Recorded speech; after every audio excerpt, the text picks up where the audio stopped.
Hi friends, in the previous video we have seen how to install a WordPress website on the local host. If you haven't seen that video, I will give the link in the description box. Please do check that. In this video we are going to see how to install a WordPress website on the web host. I am showing you on the Hostgator cPanel. You can follow the same method on different hosting providers which are using cPanel. Once you have logged in, the user interface looks like this, and from the left side menu click on databases and click on MySQL databases. Under create new database you need to give the name. You cannot change the prefix, so after prefix you need to give the name. I have given the name and click on create database.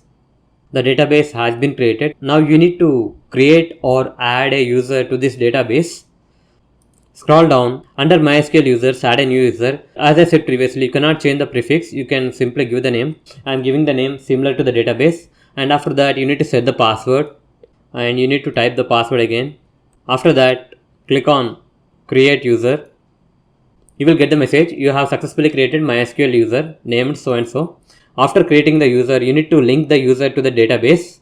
Scroll all the way down and you will have an option called as add user to the database. First you need to select the user.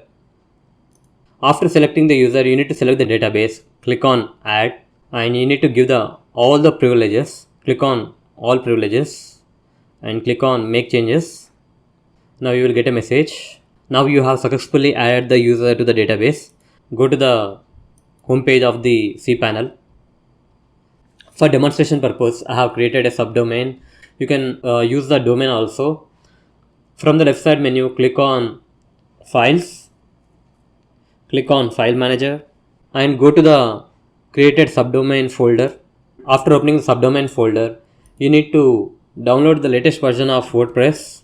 Go to wordpress.org, click on Get WordPress and click on Download WordPress. Once the file is downloaded, open the folder. Here is the zip file. Now you need to upload this zip file to the root directory. From the menu you will have option, click on upload, click on select file, or you can simply drag the zip file over here.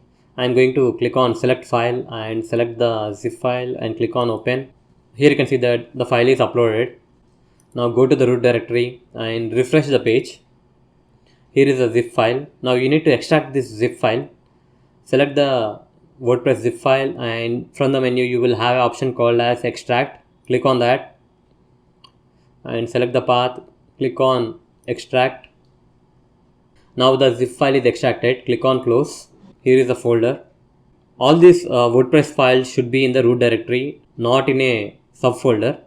What you need to do is you need to click on this WordPress folder and you need to select all the files and you need to click on move and you need to simply select the root directory and click on move files.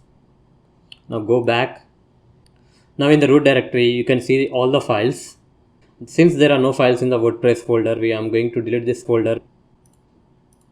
Now all the WordPress files are in the root folder. Now enter the path to install the WordPress. Select the language, click on continue, click on let's go. Over here you need to enter your database name, username, password, and you need to keep the database host as localhost. If you want, you can change the table prefix. Here you can see that you can set anything. And after that, click on submit. If you have entered the database details correctly, you will get this message. Click on run the installation. You need to enter your site title and give the username. And you need to give a strong password. For demonstration purpose, I am giving a weak password, but you should give a strong password. If you give a weak password, you need to select confirm use of weak password and you need to enter your email ID.